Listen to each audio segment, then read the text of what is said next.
Meus amados irmãos, convido-os a abrir a palavra de Deus na segunda carta que Pedro escreveu, capítulo 1. Nós vamos ler do verso 3 ao verso 11. Segunda epístola de Pedro, capítulo 1, 3 a 11. E assim nos diz a palavra de Deus: visto como pelo seu divino poder nos têm sido doadas todas as coisas que conduzem à vida e à piedade, pelo conhecimento completo daquele que nos chamou para a sua própria glória e virtude, pelas quais nos têm sido doadas as suas preciosas e muito grandes promessas, para que por elas vos torneis coparticipantes da natureza divina, livrando-vos da corrupção das paixões que há no mundo. Por isso mesmo, vós, reunindo toda a vossa diligência, associai com a vossa fé a virtude, com a virtude o conhecimento, com o conhecimento o domínio próprio, com o domínio próprio a perseverança, com a perseverança a piedade, com a piedade a fraternidade, com a fraternidade o amor.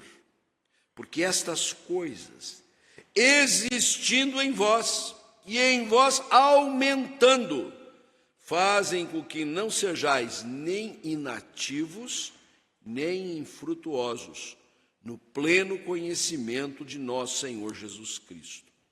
Pois aquele a quem estas coisas não estão presentes é cego, ou vendo só o que está perto, esquecido da purificação dos seus pecados de outrora.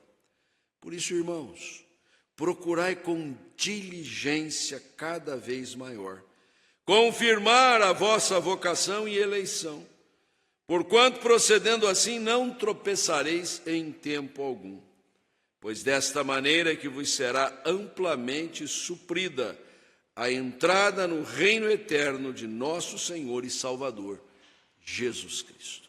Vamos orar.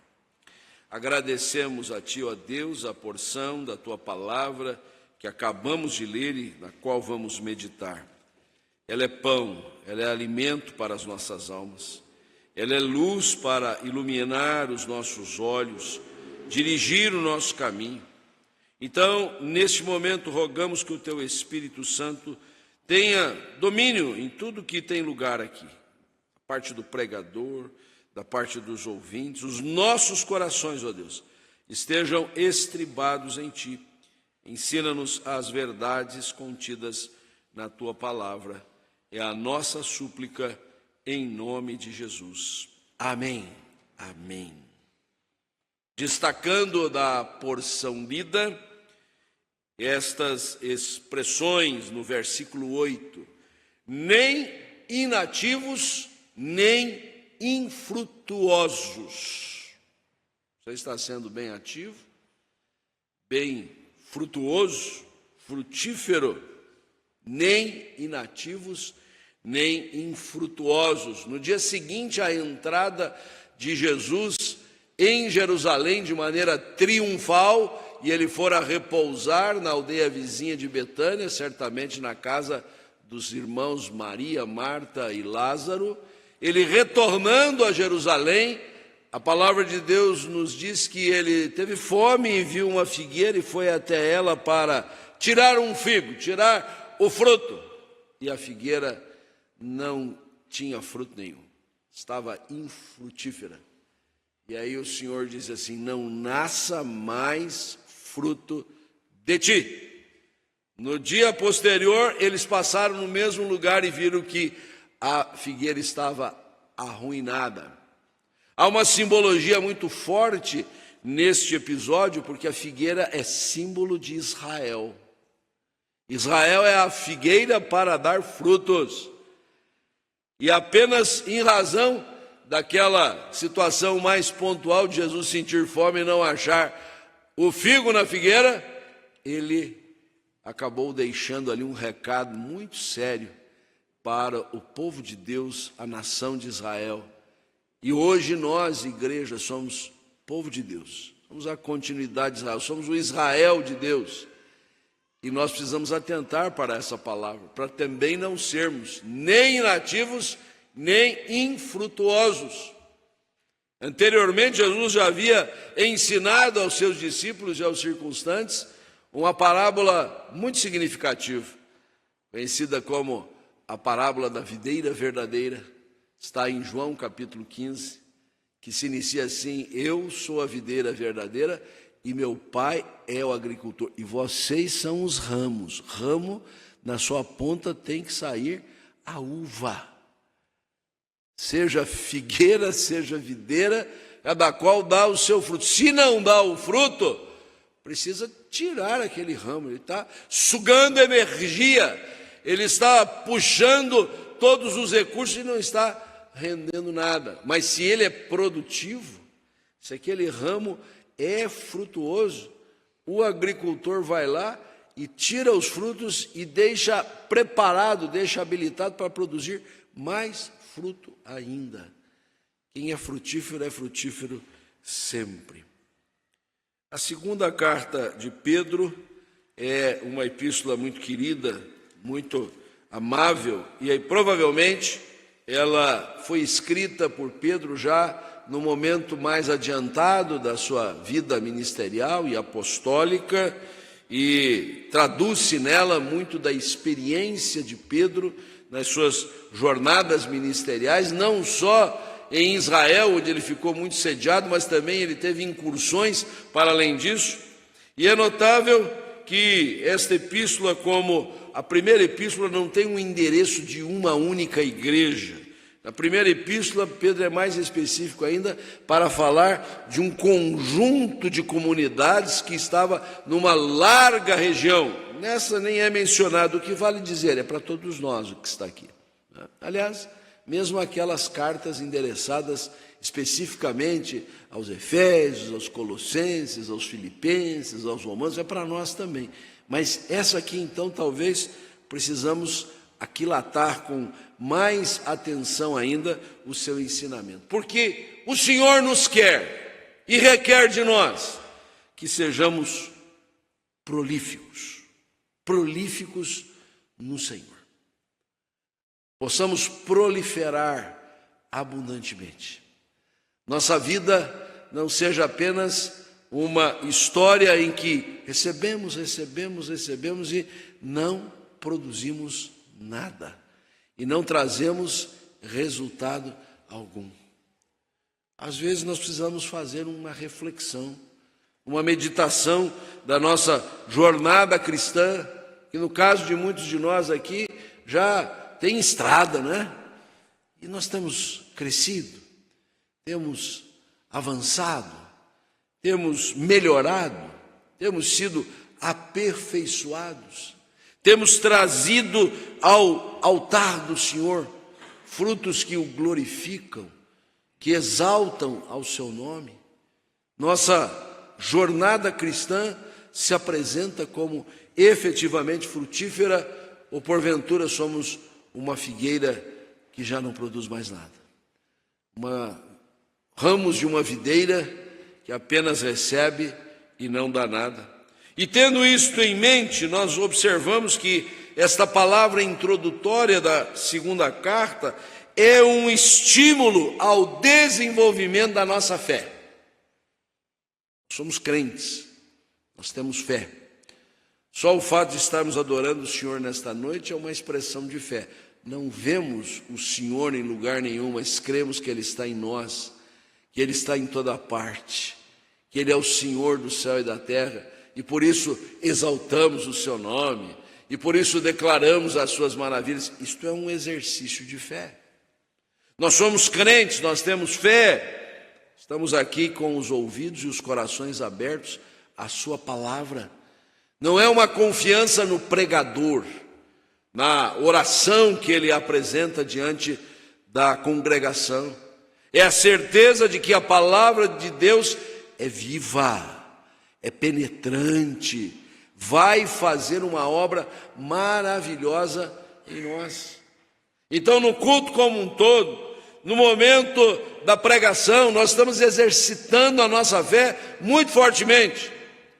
Mas não é só no domingo e na hora do culto que nós podemos revelar nossa experiência de fé, é a cada momento. Todo instante nós temos oportunidade de aplicarmos ao exercício da fé, no trabalho, na escola, na vida em casa, passando pelas pessoas. Uma oração que fazemos por alguém que passa por nós, que sequer conhecemos, somos despertados a rogar ao Senhor que abençoe aquela pessoa, que cure, que sare, que ajude.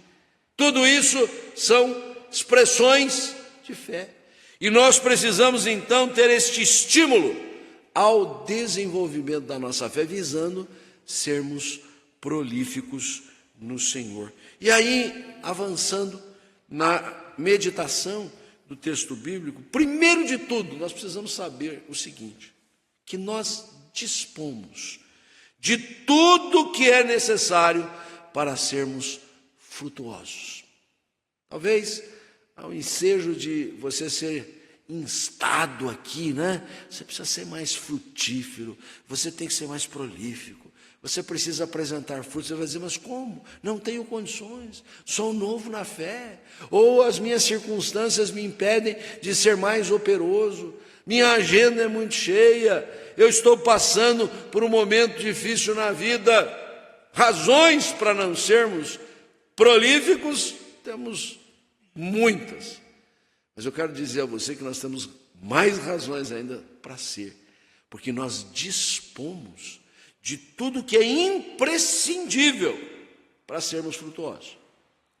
Eu quero aqui frisar a expressão imprescindível, porque sem isso nós não seríamos, mas isso está ao nosso inteiro dispor. Os versículos 3 e 4, e nós repetimos a leitura para reforçar, diz assim: visto como pelo seu divino poder nos têm sido doadas todas as coisas que conduzem à vida e à piedade, pelo conhecimento completo daquele que nos chamou para a sua própria glória e virtude, pelas quais nos têm sido doadas as suas preciosas e muito grandes promessas, para que por elas nos torneis coparticipantes da natureza divina, livrando-vos da corrupção das paixões que há no mundo. Se você observou bem na própria leitura, e talvez acompanhando na sua Bíblia, os dois versículos é uma frase só, não tem ponto final. As vírgulas aqui se sucedem e o pensamento vai sendo encadeado, e você passa do 3 para o 4 e tem que ser num fôlego só, né? Algumas passagens da Bíblia são assim. A mais notável delas é a doxologia de Efésios no capítulo 1, quando ele começa dizendo assim: bendito Deus e Pai de nosso Senhor e Salvador Jesus Cristo, que nos tem abençoado com toda a sorte de bênçãos espirituais nos lugares celestiais em Cristo Jesus. E só de recitar o primeiro versículo já me faltou fôlego. Imagine os outros versículos, que ali são 13 versículos, aliás, 12 versículos para serem lidos, né? Então, é arfar bem o ar no pulmão e mais serenamente para conseguir fazer tudo. Mas só esse aqui já é um exercício respiratório. Mas o mais importante não é o exercício respiratório, é o exercício espiritual que ele contém. Então, encadeando o mesmo pensamento, eu quero que você tenha em mente exatamente isso. Aqui, nesses dois versículos, nesse único parágrafo, nessa frase singular, nós encontramos tudo o que precisamos para ser frutuosos, para sermos efetivamente prolíficos. Primeiro de tudo, nós dispomos do poder de Deus, visto como pelo seu divino poder. Nós não estamos lidando com uma coisa qualquer, nós não estamos mexendo com uma lide meramente cultural, religiosa, eclesiástica. Nós estamos movendo os céus. Nós estamos diante do Senhor que é todo-poderoso. É o Senhor que detém todo o poder consigo e nos oferece do seu poder, visto como pelo seu divino poder. Paulo, escrevendo aos Romanos, traz a lume como tema primordial daquela epístola o evangelho da salvação pela graça. E ele afirma como título mesmo do que vai desenvolver ao longo da epístola, que o evangelho é o poder de Deus para a salvação de todo aquele que nele crê. Poder de Deus para salvar. Nenhum de nós pode salvar a alma de ninguém, nem a nossa própria. Mas o evangelho é o poder de Deus para a minha, para a sua, para a salvação de todo que nele crê. Então, se nós fomos salvos pelo poder de Deus revelado no evangelho, nós podemos contar com esse poder no correr de toda a nossa vida em Cristo. Ele está conosco. Não é um poder apenas para nos tirar das trevas e nos trazer para a luz, para nos arrancar do lugar escorregadio, do lamaçal do pecado e firmar os nossos pés sobre a rocha. É um poder que nos impulsiona. É um poder que nos faz estimulados a avançar. É um poder que vai formando em nós o caráter de Jesus. A cada meditação da palavra, a cada tempo de oração, a cada oportunidade de partilhar o evangelho, onde vamos assim mostrando o nosso objetivo de ser frutíferos, é só pelo poder de Deus. Os discípulos, ainda na caminhada com Jesus e sob várias advertências do mestre de que ele estava prestes a partir, que ele seria manietado, que ele seria sacrificado, que ele morreria pelos pecados da humanidade, os discípulos ficaram assustados, assombrados. Então vai acabar o nosso projeto, né?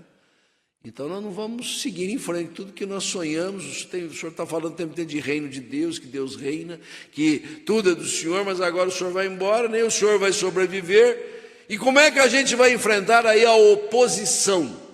Principalmente das autoridades religiosas e autoridades civis, e algumas militares.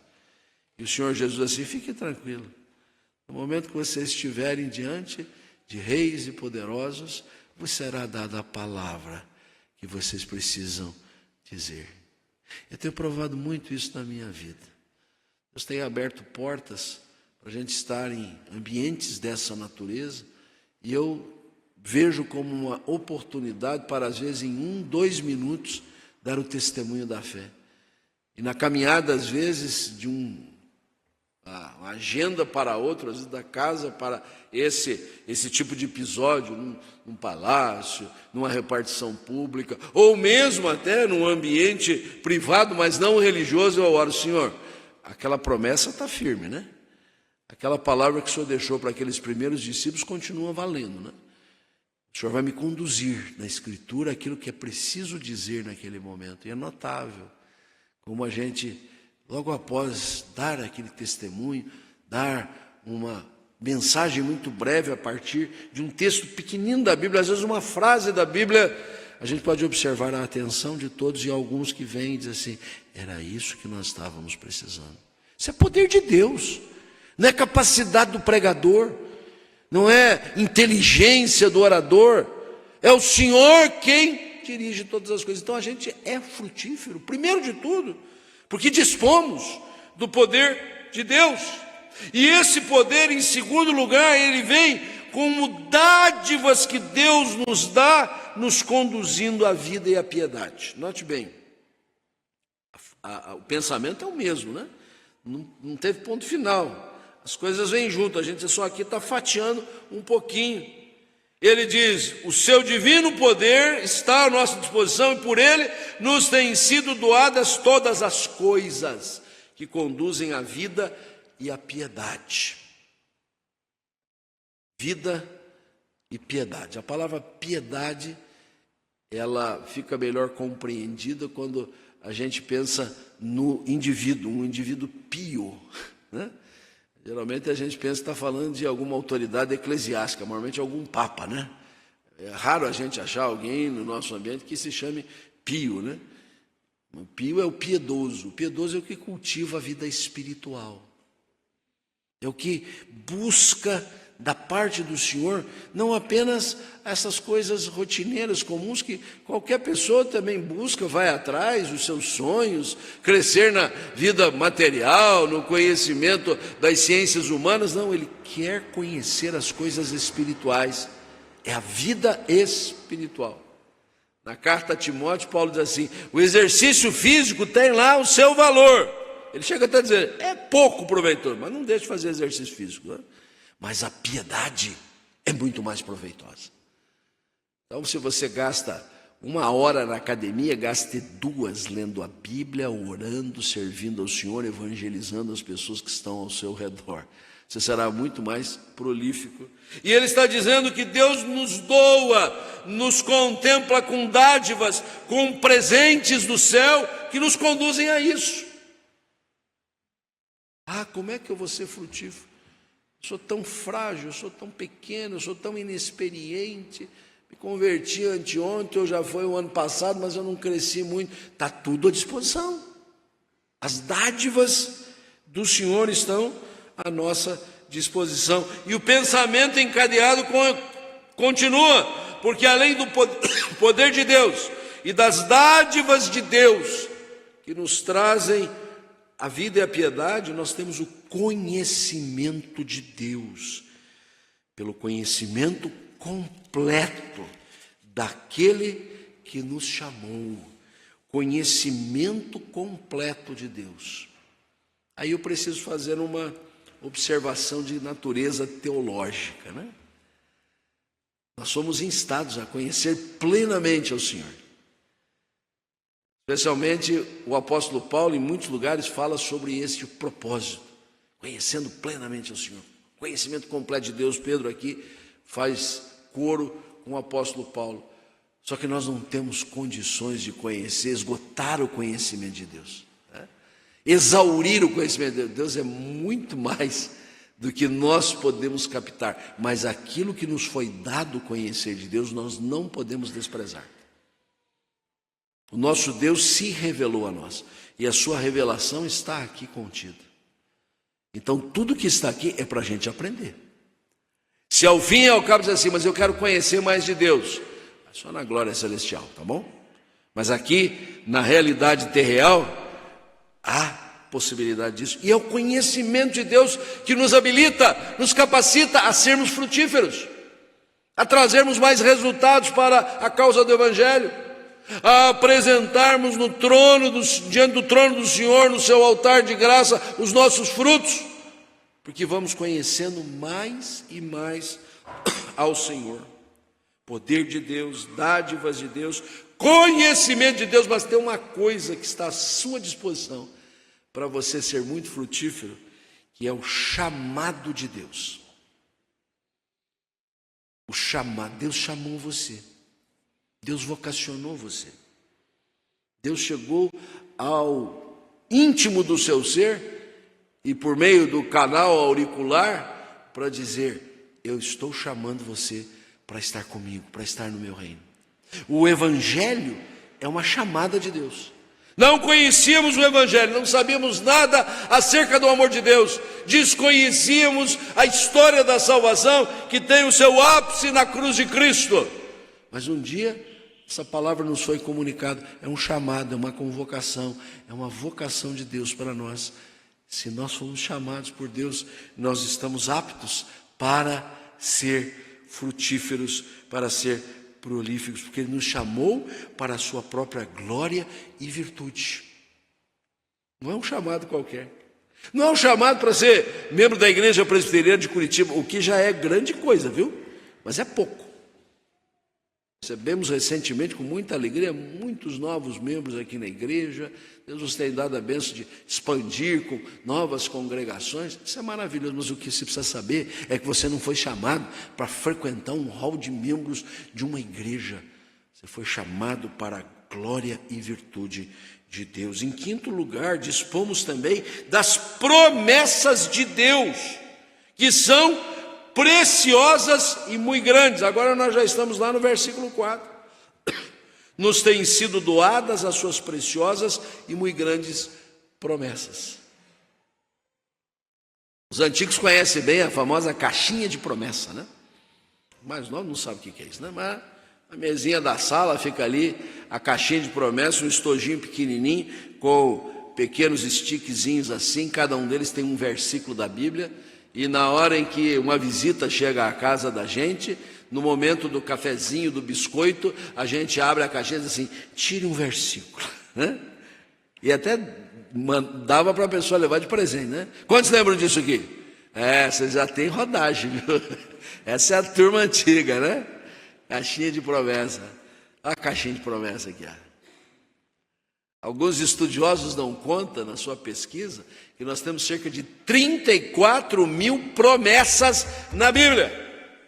Se você se avizinhar do centenário, e graças a Deus hoje nós estamos assim tendo cada vez mais gente que completa 100 anos. Você vai poder praticamente viver uma promessa de Deus a cada dia da sua vida. Se você fizer só meia viagem, só vai ficar com a metade das promessas, né? Não, nós ficamos com todas elas. Pegue dois stickzinhos de cada vez, né? Até porque aquele estojinho não cabe 34 mil promessas. Deve ter umas 100, umas 150 ali, né? Promessas do Senhor. Se Ele prometeu, é certo que fará. Ele não é homem para mentir. Então pode confiar nas promessas do Senhor. Eu vou enveredar para um ministério, para uma atividade na igreja, vou assumir um encargo, vou fazer a evangelização do outro lado do planeta. Aqui o reverendo Lúcio Alberto, nosso missionário na Espanha, foi pregador do primeiro culto. Deus o desafiou quando estava aqui ainda entre nós, para ir além mar. Como é que eu vou? Vai nas promessas de Deus. Está sendo extremamente frutífero naquele país chamado Espanha. Viva a Espanha! Para quem não estava aqui no culto já antes de acabar o jogo, a Espanha ganhou o jogo, viu, gente? Tudo isso são provisões de Deus. Dispomos do que é imprescindível para sermos frutuosos. Até aqui falamos do poder de Deus, das dádivas de Deus, do conhecimento de Deus, do chamado de Deus, das promessas de Deus, mas da natureza de Deus também. Veja que linda essa expressão. Por essas promessas, Deus nos fez coparticipantes da natureza divina. Você não é só humano, não. Você é uma nova criatura em Cristo Jesus. O Espírito Santo habita o seu coração. Você nasceu de novo.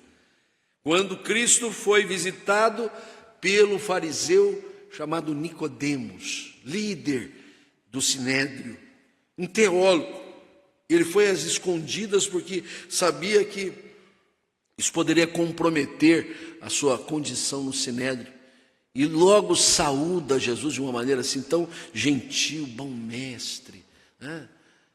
Reconhece Jesus como um rabi, o que colocava em igualdade de condições com qualquer pessoa ali do Sinédrio, se não mais, né? E Jesus disse, vamos economizar a conversa, Nicodemo, porque minha agenda está cheia, eu tenho uma turma aí para atender, não é porque você é mais prestigiado nessa sociedade que eu vou gastar mais tempo com você. Jesus atalhou e disse assim, se alguém não nascer de novo, não pode ver o reino de Deus. E trabalhou esse tema mais um pouquinho com Nicodemos. Um teólogo, um líder religioso, um pregador do Antigo Testamento, não tinha o Novo naquele tempo, né? Então uma pessoa que diz assim, isso aí sabe tudo, só não era uma nova criatura, só não tinha a natureza divina. Já aqueles que acolheram a palavra de Jesus, não precisavam ter tanta formação erudita como Nicodemos, já tinham a natureza divina. Entre estes estamos nós. Que Deus conceda a você a bênção de você ser exitoso em tudo que você fizer, nas suas áreas de atuação, no seio da sua família, nos seus projetos de ascender socialmente, economicamente. Não há mal nenhum disso. Só não ouvide de desenvolver a natureza divina, da nova criatura ser expressiva na sua vida. Poder de Deus, dádivas de Deus, conhecimento de Deus, chamado de Deus, promessas de Deus, natureza de Deus em nós. E por fim, para a gente avançar para um outro tópico, dispomos da libertação das paixões divinas, a libertação de Deus, livrando-vos da corrupção, das paixões que há no mundo. Porque isso é uma coisa que trava os sermos prolíficos, o apresentarmos frutos que glorifiquem ao Senhor, é o pecado. O pecado embaraça. O pecado é um sobrepeso em nós. O pecado atrasa a nossa caminhada. O pecado traz ao coração um sentimento de culpa. E o Senhor Jesus, pela obra que fez na cruz, Ele tirou de sobre nós a culpabilidade para que a gente ande aliviado e vivamos uma vida que cultiva a distância do pecado. E se porventura escorregarmos, temos a oportunidade de, arrependidos, voltar ao Senhor e prosseguir em diante, porque fomos livrados da corrupção das paixões que há no mundo. Não se deixe enredar por isso. Alguma coisa que está, de certa forma, trazendo você cativo, deixando você amarrado, algum hábito, algum costume, algum vício, alguma forma de proceder, de agir, algum discurso que está mantendo você atado com grilhões ao pecado. Lembre-se disso, já está à nossa disposição o livramento da corrupção das paixões que há no mundo. Não há mais razão para a gente ficar amarrado. Não reine, portanto, em vós o pecado. Vocês não são mais servos dele, vocês foram livrados dele. Ele está sempre ali tentando nos enredar, mas nós declaramos que já fomos libertos pelo poder do Senhor. Então a gente pode ser prolífico. E veja, até aqui, nenhum desempenho propriamente nosso. Tudo é do Senhor. É dele o poder, são deles as dádivas, é dele o conhecimento que está ao nosso dispor, vem dele o chamado, suas promessas estão aí para nos motivarem, a natureza divina nos foi dada e a libertação divina também. Podemos ser prolíficos, nem inativos, nem infrutuosos, porque primeiro de tudo dispomos do que é imprescindível para sermos frutuosos. Então tá bom, se já temos tudo aí, tá jóia, beleza. Porém, há um segundo passo. Temos que integrar todos estes benefícios de Deus. Cabe a nós, e da nossa alçada, precisamos integrar todos os benefícios de Deus. E aí é interessante como Pedro apresenta isso, né? Versículos 5 a 8, e eu leio de novo, versículo 5 até o 8, né? Até o 7, depois a gente avança um pouquinho.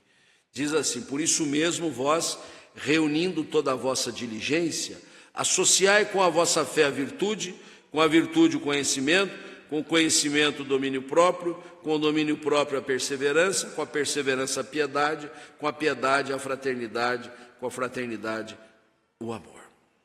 Chamo a sua atenção para a declaração do versículo 5. Reunindo toda a vossa diligência. Agora é com a gente. O Senhor já disponibilizou todas as ferramentas. Uma árvore, para ser frutífera, ela depende do sol, da água, do cuidado zeloso do agricultor, que vai lá, retira o fruto já maduro, e se ele não está frutificando, ele arranca o ramo que não produz nada. Então tudo isso está ao nosso dispor. O agricultor, que é o Pai, já colocou tudo disponível para nós, e principalmente quando Cristo se apresenta como a videira, a sede da videira de onde esses ramos saem, Ele é a seiva que nos mantém unidos. Mas agora nós temos que tomar tudo que está ao nosso dispor e integrar esses benefícios do Senhor de uma maneira muito diligente, muito efetiva, muito empenhada, para não sermos nem inativos nem infrutuosos. E aí, vejam que interessante, 8 aspectos que são declarados aqui, nós vamos muito rapidamente passar por eles: fé, virtude, conhecimento, domínio próprio, perseverança, piedade, fraternidade e amor. E eu confesso que algumas vezes eu me deparei com esse texto e eu pensei, isso aqui é uma escadinha, né?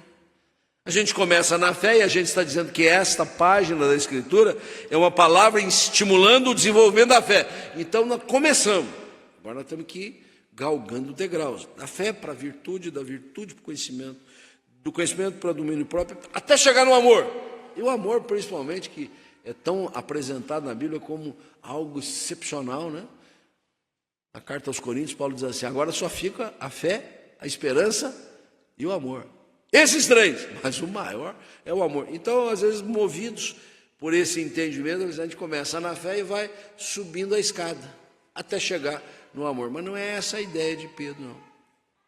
Em vez de uma escada, ele está criando um grande colar, com vários elos. Um elo é a fé. Junta-se a este elo a virtude. A esses dois, o conhecimento. E aí vem o domínio próprio. E o quinto elo é a perseverança. E o sexto, a piedade. E o sétimo, a fraternidade. E o oitavo, o amor, que se une à fé. Eles estão encadeados, um com o outro. Um estimulando o outro. E aí é nossa obrigação, responsabilidade, não deixar nada de fora. Uma palavra estimulando o desenvolvimento da nossa fé. Seja crente de verdade. Cristo redivivo retorna segunda vez aos discípulos que agora estavam todos reunidos, inclusive Tomé, que na visita anterior não estava, e disse que não acreditava que ele tinha ressuscitado. Nessa visita, então, Jesus já vai direto em Tomé. Tomé, põe a mão aqui, onde Jesus tinha sido machucado, ferido. Sou eu mesmo. E aí Jesus assim: seja crente. Notável essa expressão de Jesus, seja crente. Porque eu não estou dizendo que você não é crente. Note bem, eu sei que você é crente. Eu sei que os meus colegas que estão aqui são crentes. Eu sei que esta é uma igreja de pessoas crentes, mas de vez em quando o crente não parece crente, né? A gente precisa receber essa advertência.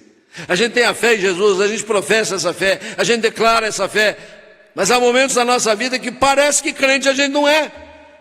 Tomé era um crente, talvez muito mais crente do que eu e você, mas ele manquitolou. Por isso a palavra de Jesus a Tomé é a minha e a você também. Sejamos crentes. Então, não vamos esquecer a fé, vamos associá-la à virtude. Na primeira epístola, Pedro diz assim que nós somos chamados a proclamar as virtudes de Deus, que nos chamou das trevas para a sua maravilhosa luz. Virtude é aquilo que é elogiável, aquilo que é destacado, aquilo que é valoroso, aquilo que é valioso, virtuoso, né? Que coisa triste a nossa sociedade hoje. Valoriza o que é pérfido, o que é degenerado, o que é confuso. Alguém que anda na retidão, que aprecia os bons valores, é desprezado.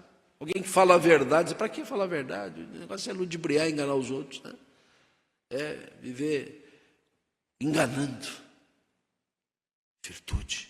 Seja virtuoso. Conhecimento. Evidentemente que ele não especifica aqui, mas pelo contexto, é conhecimento de natureza espiritual, né? Que advém da leitura, da meditação da palavra, nós vamos conhecendo mais ao Senhor, o conhecimento completo dele. Esses três primeiros elementos, eles nos colocam diante de uma realidade assim, bem verticalizada, né? É a fé no Senhor, é o conhecimento do Senhor, são as virtudes do Senhor, mas sem deixar de ter uma dimensão vertical. Agora parece que volta-se um pouquinho mais para dentro, né? O domínio próprio, que deve ser expresso da nossa parte, advindo de Deus. Deus é quem controla o nosso temperamento, Deus é quem dirige as coisas, Deus é quem acalma o nosso coração. Nós precisamos cultivar isso. Não cabe na vida do crente a exasperação, aquele modo de agir assim, totalmente destrambelhado. O crente tem que ter domínio próprio, é fruto do Espírito. né? Perseverança. Começou, continue. Ainda falta alguma coisa para terminar? Termine. Não deixe as coisas pelo caminho. Eventualmente algo precisa ser revisado, revise, mas avance. Não comece e deixe as coisas para trás. E quanto a gente já fez isso? Começou e parou, e não avançou. Perseverança. Piedade. Já falamos dela há pouco, né? Cultivo das coisas espirituais. Fraternidade. Esse ambiente fraternal da família da fé. Apreciar estar com o povo de Deus. Cântico antigo diz assim: quando estou com o povo de Deus, eu sinto a maior alegria. Prazer de estar com o povo de Deus. É um povo maravilhoso, é um povo sem defeito, é um povo perfeito, é um povo assim que não dá trabalho, não dá muito trabalho, e está longe de estar tinindo nos cascos, como se diz, mas é o melhor lugar para estar, porque aqui juntos nós vamos ser aprimorados. A gente não troca isso por nada, e até a oportunidade de nos amarmos uns aos outros. É o amor fraternal que está inserido nessa expressão fraternidade. Mas ainda Pedro diz assim, e o amor? Aqui usando a palavra ágape, que é o amor de Deus, né? O amor filéu é o amor entre irmãos, né? O amor ágape é o amor de Deus, não pode faltar. Então isso está encadeado. Nós temos que integrar todos esses benefícios, são bênçãos de Deus sobre nós, são fruto do Espírito em nós, integrá-los todos no objetivo de sermos prolíficos, de sermos efetivos, para não ficarmos com essa declaração que o versículo 8 deixa: não sejais nem inativos nem infrutuosos. Não está rendendo nada, não está produzindo nada, está sugando, está recebendo e nada faz. De um lado, dispomos de tudo que é imprescindível para isso, o Senhor já nos dotou. De outro, nós vamos integrar esses benefícios com um esforço diligente, dedicado. Mas em terceiro e último lugar, se dispomos do que é imprescindível para ser frutuosos, se podemos integrar todos os benefícios de Deus nesse propósito. Terceiro, jamais devemos olvidar que somos alvos da grande misericórdia de Deus. Parece que Pedro foge um pouquinho aqui da linha de pensamento que vinha desenvolvendo. Se você observou bem, os 2 primeiros versículos é uma frase só, e o 5 continua nesse mesmo expediente até o 7, né? Então parece que está tudo encadeado aqui. E de repente diz assim, né? Não sejam infrutuosos, não sejam inativos. E ele diz assim, pois aquele, verso 9, a quem estas coisas não estão presentes, vendo o sol que está perto, esquecido da purificação dos seus pecados de outrora. Mas ele não está mudando de tema. Ele está dizendo que as pessoas que não valorizam o que Deus colocou à disposição para sermos frutíferos, aqueles que não desenvolvem, não integram essas bênçãos de Deus, aprecia uma coisa, não valoriza a outra. Não, a corrente toda precisa funcionar em modo contínuo, né? É um cego espiritual, não está enxergando. Não está enxergando, primeiro, o perdão maravilhoso que foi realizado pelo sacrifício de Cristo. Essa frase, ele está esquecido da purificação dos seus pecados de outrora. Ele se acha tão espiritual, tão maduro, tão forte, tão preparado, que eu acho que eu nem era pecador. Eu aceitei o evangelho que diz que eu era um pecador, precisava aceitar a Cristo, mas acho que eu nem precisava, porque eu era tão bom. Todos os dias nós precisamos lembrar como Deus é misericordioso, como Deus olhou para nós, pobres pecadores, frágeis na nossa condição, e teve misericórdia de Deus. Não podemos esquecer da purificação dos pecados de outrora e dos pecados de agora, que precisam ser sempre confessados. jamais olvidar que somos alvos da grande misericórdia de Deus e assim confirmar a vocação e a eleição. Verso 10. Procurai com diligência cada vez maior confirmar a vossa vocação e eleição. A eleição é feita por Deus, o chamado é feito por Deus, mas no dia a dia nós dizemos assim: Senhor, que bom que o Senhor me escolheu antes da fundação do mundo. Que maravilha que no tempo e no espaço, na história da minha vida, o Evangelho me chamou para o teu reino. Estou aqui confirmando, estou aqui reafirmando e reafirmando essa verdade. E desta forma, nós caminhamos sem tropeçar, porquanto procedendo assim, não tropeçareis em tempo algum. O maligno põe na jornada tropeços, mas nós estamos sendo dirigidos pelo Espírito de Deus e o Senhor nos desvia do tropeço. Se tropeçamos é porque atentamos mais para os ardis satânicos do que para o poder de Deus. E aí deixamos de ser prolíficos. E assim, supridos para entrar no reino, pois desta maneira é que vos será amplamente suprida a entrada no reino eterno de nosso Senhor e Salvador Jesus Cristo. Nós já estamos nesse reino. Esse reino já está em nós. Mas esse reino ainda tem uma porção, uma dimensão que olhos não viram, ouvidos não ouviram, não entrou no coração humano que Deus tem preparado para nós. E nós vamos sendo dia a dia supridos para este ingresso pleno, completo, das maravilhas do Senhor. Mas é preciso que nós não esqueçamos que tudo isso é parte da misericórdia do Senhor para conosco. Não é o nosso desempenho propriamente, não é o nosso esforço.